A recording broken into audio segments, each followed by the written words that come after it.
La semana pasada, un médico de urgencia me confesó algo que me heló la sangre. Mirá, cuando veo entrar a un paciente mayor de 75 años, ya sé que probablemente nadie va a escuchar realmente lo que tiene que decir. Y esa frase, esa confesión tan cruda, tan honesta, me llevó a tener conversaciones con decenas de profesionales de la salud durante los últimos meses. Lo que descubrí no solo me impactó como psicólogo, sino como ser humano. Porque resulta que existe un mundo paralelo de pensamientos, observaciones y verdades que los médicos guardan para sí mismos cuando atienden a nuestros mayores. No por malicia, no por crueldad, sino porque el sistema, la sociedad y hasta nosotros mismos hemos creado un silencio incómodo alrededor del envejecimiento. Lo que voy a compartir hoy no es fácil de escuchar, pero es absolutamente necesario. Porque entre esas verdades no dichas se esconden las claves para transformar los últimos años de vida, ya sea la tuya o la de quienes amas. Y créeme cuando te digo que lo que viene en este video podría cambiar completamente la forma en que entiende el envejecimiento. Así que, si esto te resuena, si tienes a alguien mayor cerca, o simplemente quieres prepararte para lo que todos, sin excepción, vamos a vivir algún día, te invito a que te suscribas ahora, porque este es el tipo de conversación que necesitamos tener más seguido. Empecemos por algo que duele, pero que necesitas entender desde el principio. Hay algo que sucede en los consultorios médicos que casi nadie se atreve a mencionar abiertamente. Cuando un paciente mayor entra a consulta acompañado, el médico tiende a dirigirse al acompañante, no al paciente.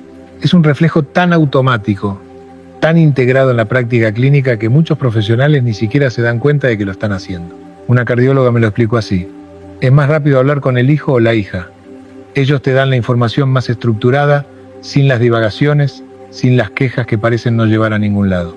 Pero aquí está la trampa brutal de esa eficiencia. Cada vez que el médico se dirige al acompañante en lugar del paciente, está enviando un mensaje subliminal devastador. Le está diciendo a esa persona mayor que su voz ya no importa, que su experiencia de su propio cuerpo es menos válida que la interpretación de un tercero que ha dejado de ser el protagonista de su propia historia médica. Y esto no solo hiere la dignidad, esto tiene consecuencias clínicas reales y medibles. Cuando el paciente siente que no es escuchado, deja de reportar síntomas importantes. Empieza a minimizar dolores, que podrían ser señales de alarma. Se calla sobre efectos secundarios de medicamento porque asume que así debe ser a esta edad. Y lo más peligroso, pierde la motivación para seguir los tratamientos. ¿Para qué tomar esas pastillas si de todas formas nadie realmente escucha cómo me hacen sentir? Los números son escalofriantes. Estudios recientes muestran que los pacientes mayores de 70 años tienen un 60% menos de probabilidad de que sus síntomas de dolor crónico sean tomados en serio comparados con pacientes de mediana edad reportando exactamente los mismos síntomas. Y no estamos hablando de negligencia maliciosa. Estamos hablando de un sesgo tan profundo, tan culturalmente arraigado que opera bajo el radar de la conciencia. Pero hay algo aún más perturbador que me compartió un geriatra con 30 años de experiencia. Me dijo: Jorge, el problema no es solo que no los escuchemos, es que hemos enseñado a los viejos a no hablar. Llegan a la consulta esperando ser invisibles, y esa expectativa se convierte en profecía autocumplida. Piénsalo, ¿cuántas veces has visto a una persona mayor en el consultorio disculparse por quitar el tiempo del doctor? ¿Cuántas veces has escuchado esa frase terrible: ya estoy viejo, ¿qué se le va a hacer? Esa resignación aprendida es el resultado de años, décadas incluso, de mensajes sutiles y no tan sutiles diciéndoles que su malestar es normal, que es parte del envejecimiento, que no hay nada que hacer. Y aquí viene algo que quiero que entiendas profundamente porque va a ser crucial para todo lo que sigue. Los médicos saben esto, lo ven todos los días, pero el sistema en el que trabajan, con sus consultas de 10 minutos y sus protocolos estandarizados, no les da el espacio para abordarlo. Entonces se crea esta brecha entre lo que saben que deberían hacer y lo que el sistema les permite hacer. Y en esa brecha se pierden vidas, literalmente. Ahora, antes de que pienses que esto es solo crítica sin solución, déjame decirte que hay esperanza. Hay estrategias concretas que pueden cambiar esta dinámica tanto para los profesionales de la salud como para los pacientes y sus familias. Pero para llegar ahí necesitamos primero entender otras verdades que los médicos piensan pero no dicen. Y la siguiente es particularmente dolorosa porque toca algo que todos queremos ignorar: el tema de la muerte y cómo nuestra negación está causando sufrimiento innecesario. Pero quédate conmigo. porque hacia el final voy a revelarte algo que ningún médico me había confesado antes sobre este tema, y que podría cambiar completamente tus últimos años de vida o los de quienes amas. El tratamiento agresivo como huida existencial. Hay una escena que se repite en las unidades de cuidados intensivos de todo el mundo, y que los médicos de estas áreas conocen demasiado bien. Un paciente de 80 y tantos años, con múltiples enfermedades crónicas, con una calidad de vida ya muy deteriorada, ingresa por una complicación seria. Y entonces comienza lo que un intensivista me describió como la tortura médica bien intencionada. Tubos por todas partes, máquinas que respiran por él, procedimientos invasivos que en una persona joven serían difíciles, pero en un cuerpo frágil son auténticas agresiones. Y mientras todo esto sucede, el paciente no puede hablar por el tubo en la garganta, no puede expresar si quiere seguir adelante con esto, está sedado para que no sienta el horror de tener una máquina forzando aire en sus pulmones. Aquí está la verdad brutal que los médicos piensan, pero casi nunca dicen en voz alta. Muchas veces este encarnizamiento terapéutico no es por el bien del paciente, es por los familiares que no pueden aceptar lo que está ocurriendo. Es por la familia que dice hagan todo lo posible sin entender realmente qué significa ese todo. Y es por una sociedad que ha convertido la muerte en el fracaso supremo, en lugar de en la conclusión natural de la contribo. Vida. Un oncólogo me contó algo que me partió el corazón. Me dijo, a veces propongo cuidados paliativos para pacientes con cáncer muy avanzado. Pacientes que podrían pasar sus últimas semanas en casa, con dignidad, sin dolor, rodeados de sus seres queridos. Y la familia me mira como si les estuviera proponiendo matar a su padre. Me dicen que no se rindan, que prueben un tratamiento más, aunque ese tratamiento solo prolongue el sufrimiento sin cambiar el desenlace. Lo que está sucediendo aquí es fascinante desde el punto de vista psicológico, aunque tremendamente doloroso desde el punto de vista humano. Hemos externalizado en la medicina nuestra incapacidad para lidiar con la mortalidad. Le pedimos a los médicos que nos salven de la muerte, como si la muerte fuera una enfermedad curable en lugar de la única certeza absoluta de la existencia. Y los médicos lo saben. Saben que están aplicando tratamientos que prolongan la agonía en lugar de la vida, pero enfrentan una presión terrible. Por un lado, está el imperativo profesional de hacer algo, de no rendirse, reforzado por años de entrenamiento donde la muerte del paciente se vive como derrota. Por otro lado, están las familias angustiadas, a veces culpables por años de desatención, queriendo compensar con procedimientos médicos lo que no dieron en presencia y cuidado. Aquí hay algo que quiero que entiendas porque es fundamental. Los estudios sobre este tema son consistentes y claros. Los pacientes con enfermedades terminales que reciben cuidados paliativos, en lugar de tratamiento agresivo, no solo reportan mejor calidad de vida en sus últimos días, sino que, paradójicamente, a menudo viven más tiempo. ¿Sí? Leíste bien. Menos tratamiento agresivo puede significar más vida, porque el cuerpo no está gastando sus últimas reservas luchando contra los efectos secundarios de tratamientos brutales. Pero hay una capa aún más profunda en esto, y es algo que rara vez se discute. Muchos ancianos aceptan estos tratamientos agresivos no porque realmente los quieran, sino porque no quieren decepcionar a sus familias. No quieren que sus hijos sientan que no hicieron todo lo posible. Es un sacrificio final, una última demostración de amor que consiste en someterse a semanas o meses de sufrimiento médico para que los que quedan puedan sentir que hicieron lo correcto. Recuerdo en consulta a un hombre de 78 años que estaba siendo presionado por su familia para someterse a una cirugía cardiovascular de alto riesgo. Me dijo algo que nunca voy a olvidar. Doctor Bucay, yo sé que probablemente no voy a despertar de esa operación, o si despierto voy a quedar peor que ahora. Pero mis hijos necesitan creer que hicimos todo. No puedo negarles eso. Le pregunté qué quería él realmente. Se quedó callado un largo rato y luego me dijo, yo quisiera irme a mi pueblo, sentarme en el patio de la casa donde crecí, ver el atardecer, comer el pan que hace mi hermana. Pero eso es rendirse, ¿verdad? Y ahí está el nudo del problema. Hemos confundido aceptación con rendición. Hemos convertido el morir con dignidad en una especie de cobardía. Y los médicos ven esto todos los días, en cada turno, en cada unidad de cuidados intensivos. Ven cómo la negación cultural de la muerte se traduce en sufrimiento innecesario para quienes están en el proceso natural de cerrar su vida. Ahora, lo que los médicos también piensan pero casi nunca dicen es esto. Ellos mismos no querrían para sí lo que están haciendo con sus pacientes ancianos. Hay estudios que muestran que los médicos, cuando enfrentan enfermedades terminales, eligen tratamientos mucho menos agresivos que la población general. Ellos saben demasiado, han visto demasiado. Y cuando les toca a ellos, la mayoría elige calidad sobre cantidad, dignidad sobre prolongación. Pero no pueden decirle esto a las familias así, directamente. El sistema no les permite esa honestidad radical. Entonces se crea esta danza incómoda, donde todos saben la verdad, pero nadie se atreve a pronunciarla claramente. Y mientras tanto, el paciente anciano permanece en esa cama de hospital conectado a máquinas, atravesado por tubos, silenciado por la sedación. Y hay algo más que viene después de esto, algo sobre la medicación excesiva, que los médicos saben que está causando problemas masivos, pero que casi nadie está dispuesto a abordar seriamente. La cascada de prescripciones, cuando la cura se vuelve veneno. Ahora llegamos a algo que los médicos llaman, en privado, la cascada prescriptiva. Y es uno de los problemas más extendidos y menos reconocidos en el cuidado de los ancianos. Funciona así. Un paciente mayor visita al cardiólogo por presión alta. Le recetan un medicamento. Ese medicamento causa mareos como efecto secundario. El paciente visita a otro médico por los mareos. Ese médico, sin revisar completamente el historial, prescribe algo para los mareos. Eso causa problemas estomacales. Otro médico, otro medicamento para el estómago, y así, como fichas de dominó cayendo, una persona que originalmente tenía un solo problema de salud, termina tomando 8, 10, 12 medicamentos diferentes. Un geriatra me explicó esto con una metáfora que me pareció brillante. Es como tener varios carpinteros trabajando en la misma casa pero sin hablar entre ellos. Uno instala una puerta, otro la bloquea con un mueble, un tercero corta una ventana justo donde el primero puso la puerta. El resultado es una casa que no funciona para nadie.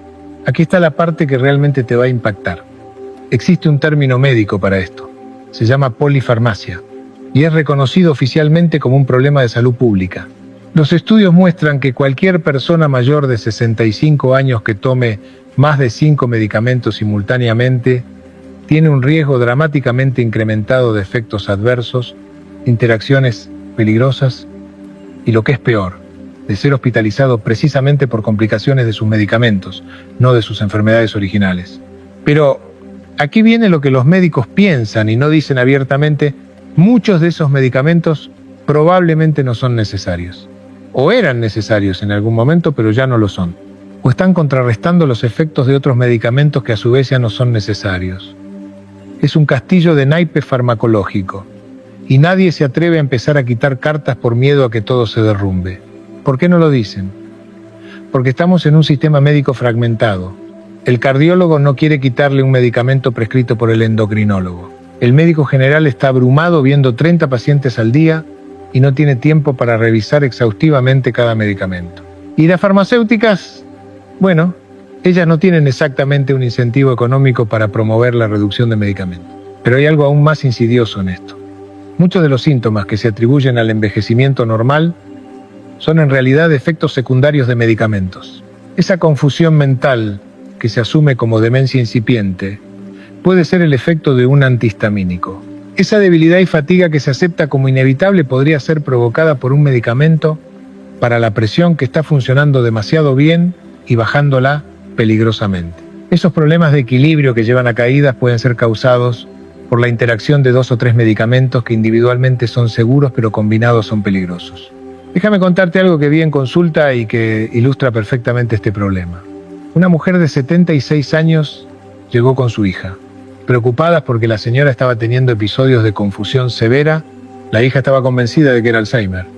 Cuando revisé su historial médico, esta mujer estaba tomando 17 medicamentos diferentes. 17. Y nadie, ninguno de sus múltiples médicos había hecho una revisión integral de todas esas prescripciones trabajando juntas en su cuerpo. Trabajé con su médico de cabecera para hacer lo que se llama deprescripción, que es exactamente lo que suena. Quitar medicamentos de forma sistemática y cuidadosa. 6 meses después, esa mujer estaba tomando 6 medicamentos en lugar de 17. Y la confusión había desaparecido casi completamente. No era Alzheimer, era intoxicación farmacológica. Ahora, los médicos saben esto, especialmente los geriatras, que son los especialistas en ancianos. Pero hay presiones sistémicas enormes trabajando en contra. Cada especialista se enfoca en su área y prescribe lo que es óptimo para esa condición específica, sin una visión holística de la persona completa. Y aquí está la pregunta que casi nadie hace, pero que debería estar en el centro de cada decisión médica para un anciano. ¿Este medicamento va a mejorar la calidad de vida de esta persona? ¿O solo va a prevenir teóricamente un problema que quizás nunca ocurra? Porque eso es lo otro. Muchos de estos medicamentos se prescriben preventivamente, estatinas, para prevenir infartos en personas que quizás no vivan lo suficiente para beneficiarse de ellas. Medicamentos para osteoporosis que tardan años en hacer efecto en personas con expectativa de vida limitada. Y cada uno de estos medicamentos viene con efectos secundarios que afectan la calidad de vida hoy por un beneficio hipotético mañana. Un médico me lo puso en términos muy claros. Si tengo un paciente de 40 años con colesterol alto, claro que le doy estatinas porque tiene potencialmente 40 años más de vida para beneficiarse. Pero si tengo un paciente de 85 años con múltiples enfermedades y mala calidad de vida, ¿realmente estoy ayudándolo dándole estatinas que le van a causar dolor muscular y fatiga? ¿O solo estoy siguiendo un protocolo porque así dice la guía médica? Y esto nos lleva a algo fundamental que quiero que entiendas. El concepto de medicina basada en evidencia que tanto se proclama tiene una limitación enorme. La mayoría de los estudios clínicos que generan esa evidencia excluyen a los ancianos. ¿Sí? Leíste bien. Los estudios que establecen qué medicamentos son efectivos generalmente se hacen con personas entre 40 y 60 años, saludables excepto por la condición que se está estudiando.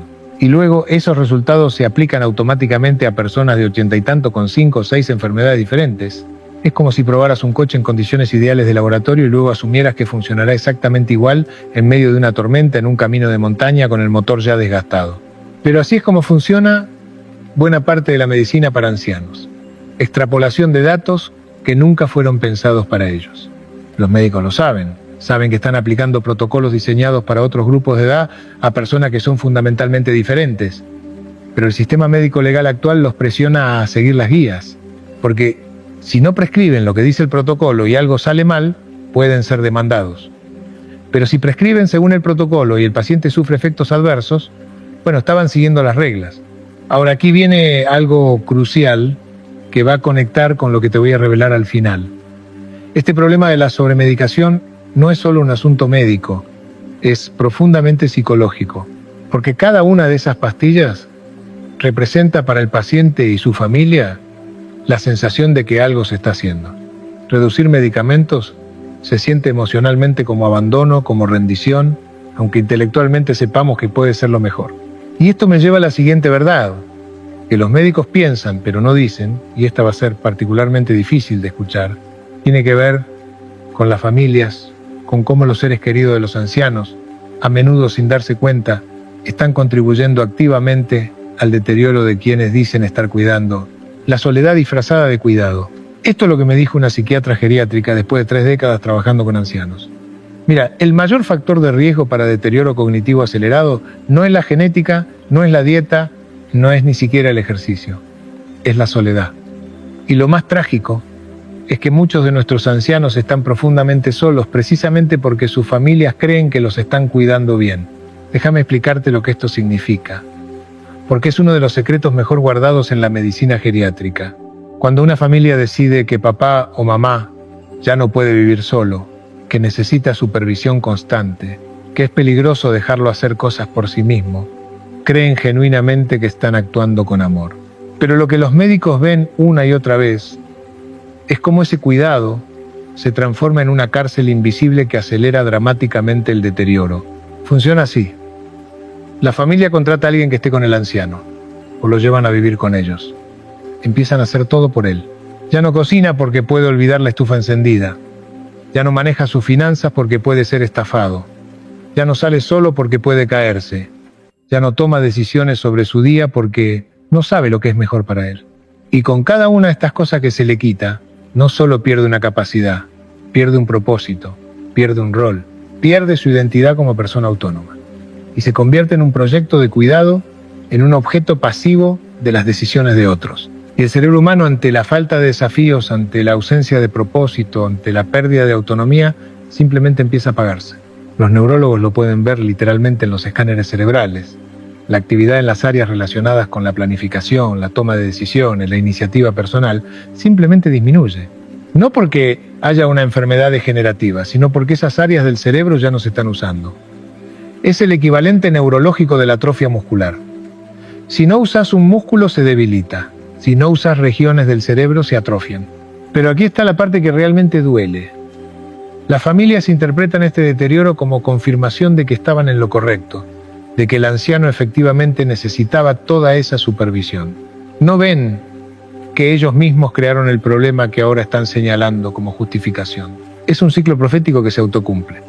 Tratamos al anciano como incapaz, el anciano pierde capacidades, usamos esa pérdida para justificar tratarlo como aún más incapaz, y los médicos lo ven constantemente.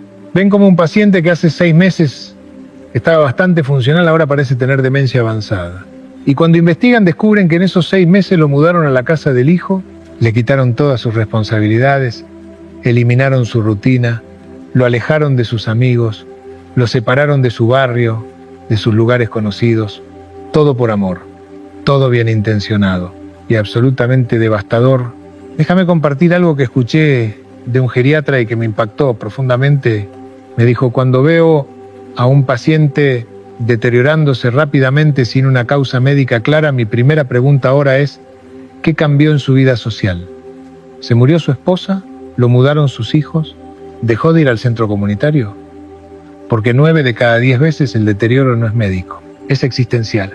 La soledad mata, no es una metáfora, es un hecho médico documentado. Los estudios muestran que la soledad crónica tiene el mismo impacto en la mortalidad que fumar 15 cigarrillos al día.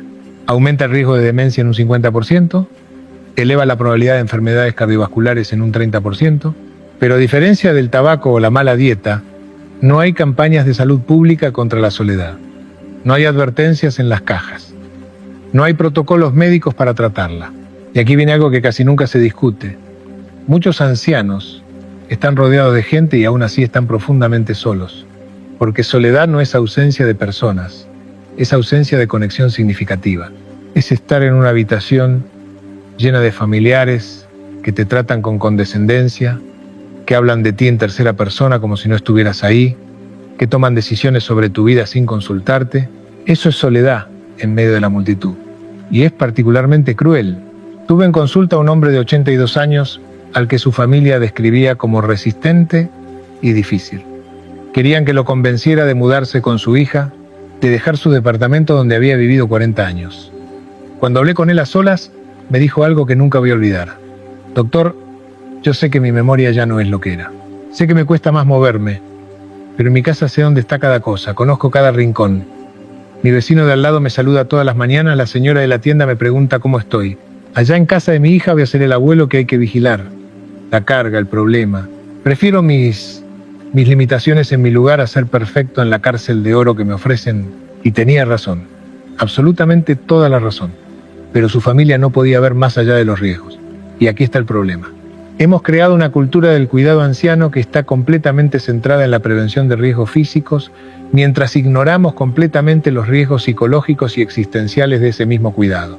Sí, un anciano viviendo solo puede caerse, puede olvidar tomar un medicamento, puede ser víctima de un estafador, todos esos son riesgos reales. Pero ¿cuál es el costo de eliminar esos riesgos? Es arrancar a la persona de su entorno, de su autonomía, de su dignidad, de todo lo que da sentido a su existencia. Y los médicos saben que ese costo es a menudo mucho más alto que los riesgos que se intentan prevenir. Pero no pueden decirlo así porque las familias los acusarían de irresponsables, de poner en peligro al paciente. Entonces hacen esta danza cuidadosa donde sugieren mantener tanta independencia como sea posible, sin nunca confrontar directamente la realidad de que ese cuidado hiperprotector está matando el espíritu de la persona que dicen. Estar protegiendo. Y hay otro componente en esto que casi nunca se habla, pero que es crucial. Muchas veces esta hiperprotección viene de la culpa. Hijos que no visitaban mucho a sus padres cuando estaban sanos. Y ahora, cuando los ven vulnerables, tratan de compensar décadas de desatención con un cuidado sofocante. Es comprensible, es humano, pero no es menos destructivo por ser bien intencionado. Y esto me lleva a algo que está íntimamente conectado con todo lo que hemos hablado hasta ahora. Los médicos también piensan, pero casi nunca dicen, que buena parte del llamado deterioro cognitivo en ancianos no es irreversible. que muchas veces lo que parece demencia es depresión, es efecto de medicamentos, es consecuencia de la soledad, es resultado de no tener nada significativo que hacer, pero diagnosticar demencia es más fácil, más definitivo y de alguna manera más reconfortante para las familias que enfrentar la compleja realidad de que están contribuyendo al problema. Ahora, sé que esto que estoy diciendo es difícil de escuchar. Si estás cuidando a un familiar anciano, probablemente estás sintiendo una mezcla de defensividad y culpa ahora mismo. Pero quédate conmigo porque no estoy aquí para culpar a nadie. Estoy aquí para iluminar verdades que necesitan ser dichas para que podamos hacer las cosas mejor. El deseo que no muere, sexualidad y afecto en la vejez. Vamos a hablar de algo que hace que hasta los médicos más experimentados se incomoden: la sexualidad en la vejez. Y la razón por la que es importante hablar de esto no es por morbo, sino porque la negación de la sexualidad en los ancianos es una forma más de deshumanización que tiene consecuencias psicológicas devastadoras. Hace algunos años, una enfermera de un geriátrico me contó algo que la había perturbado profundamente. Encontró a dos residentes, un hombre y una mujer, ambos en sus 80 abrazados en una cama. Cuando reportó esto a la administración, no como algo problemático, sino simplemente como información, la respuesta fue inmediata. Separaron a esas dos personas, les advirtieron que ese comportamiento era inapropiado y hasta consideraron medicarlos más para reducir su agitación. ¿Su crimen? Buscar afecto humano, buscar contacto físico, buscar intimidad, cosas que consideramos necesidades humanas básicas en cualquier otra edad, pero que de repente se vuelven vergonzosas, problemáticas o hasta patológicas cuando las personas tienen más de 70 años. Los médicos ven esto constantemente. Ven cómo los familiares reaccionan con horror si su padre o madre viudo empieza una nueva relación. Ven cómo en los geriátricos se trata el deseo sexual como un síntoma a suprimir en lugar de como una señal de vida y vitalidad. Ven cómo ancianos piden Viagra o tratamiento para disfunción eréctil y se encuentran con miradas de desaprobación en lugar de atención médica profesional. Y aquí está lo que piensan pero casi nunca dicen abiertamente: la sexualidad no termina con la vejez. El deseo de intimidad, de contacto físico, de sentirse deseable y deseado, no tiene fecha de caducidad. Sí, la expresión de esa sexualidad cambia con el tiempo, como cambian tantas otras cosas.